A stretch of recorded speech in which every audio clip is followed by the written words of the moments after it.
In 1990, China joined the WTO on the recommendation of the United States, with the promise of the world's most populous nation's potential. After enduring a harrowing year of deep economic and political crises, the nation had just experienced the tragic Tiananmen Square massacre. China needed a powerful impetus to transform its economy, to ease the social tensions that had been brewing and were on the verge of exploding. After 30 years of reform and opening up, 30 golden years with massive investment pouring into China's economy from around the world, the country had changed.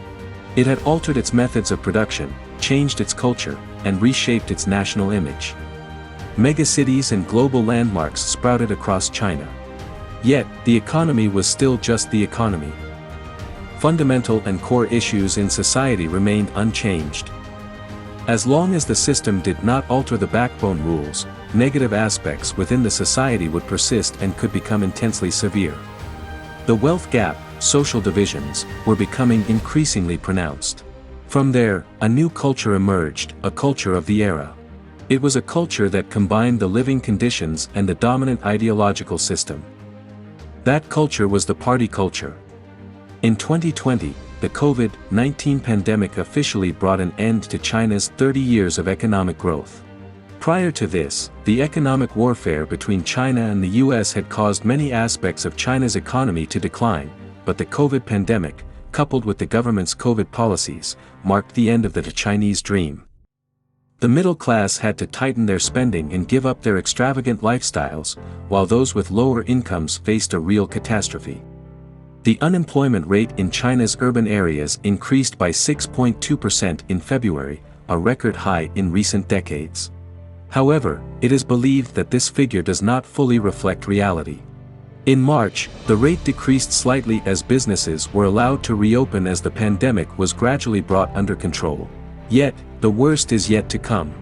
People in major cities are struggling to maintain their daily lives, while the poor are barely surviving, with some not even having the opportunity to try.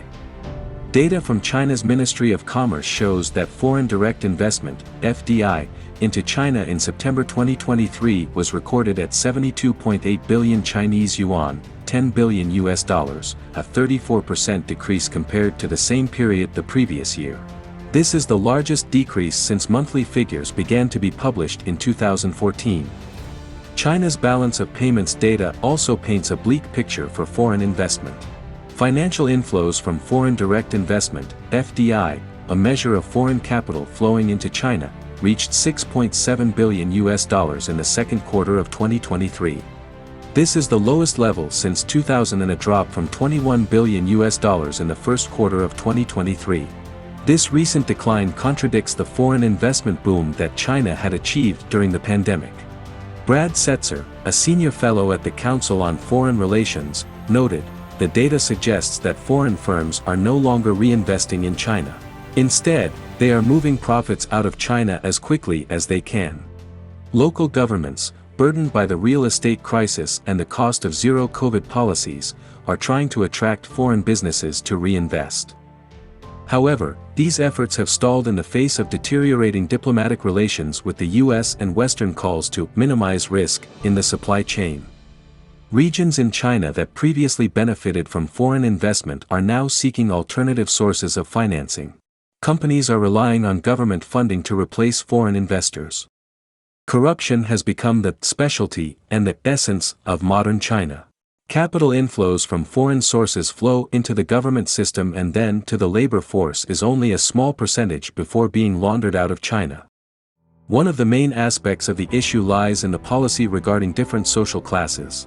When policies are based on the principles of the Communist Party, the consequences can be anticipated.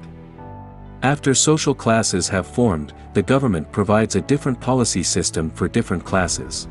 As a result, the poor, those with low incomes, and those in special circumstances become more miserable. In 2022, the Communist Party of China emphasized that China has achieved comprehensive victory in the battle against poverty.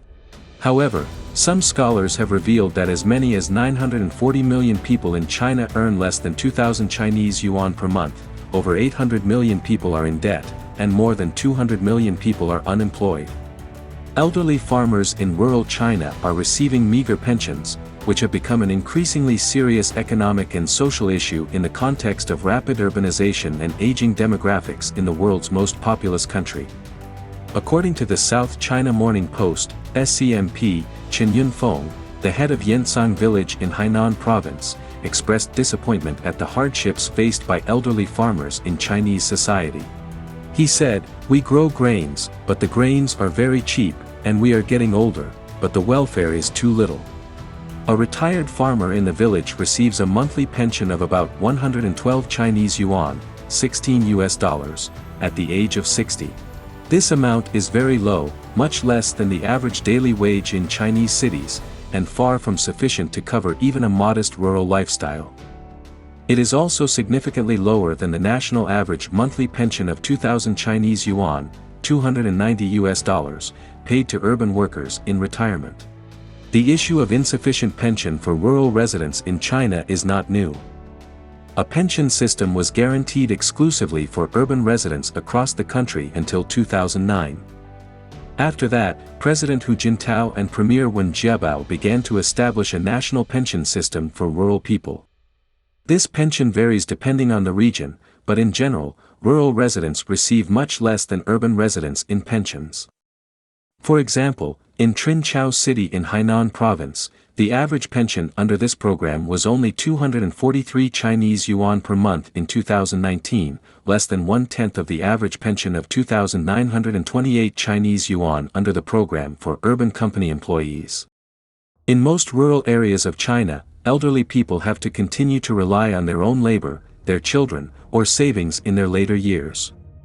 The lack of financial support and other assistance for elderly farmers has become an increasingly serious economic and social issue in the context of rapid urbanization and aging population. A horrifying incident in May highlighted the severity of this issue when a man in Hunan province attempted to bury his bedridden mother alive because she could not care for herself and had become a burden. The 79-year-old woman was eventually rescued, and the man was arrested. The case sparked a nationwide debate on who will care for the growing number of elderly people in rural China. SCMP noted that young people from rural villages are migrating to cities in large numbers in search of better job opportunities, which means that they cannot be present to take care of their elderly relatives. Harsh family planning policies over many decades have exacerbated this problem. Currently, in rural areas, there are more elderly people than young people. This trend is likely to continue as the government continues to promote urbanization.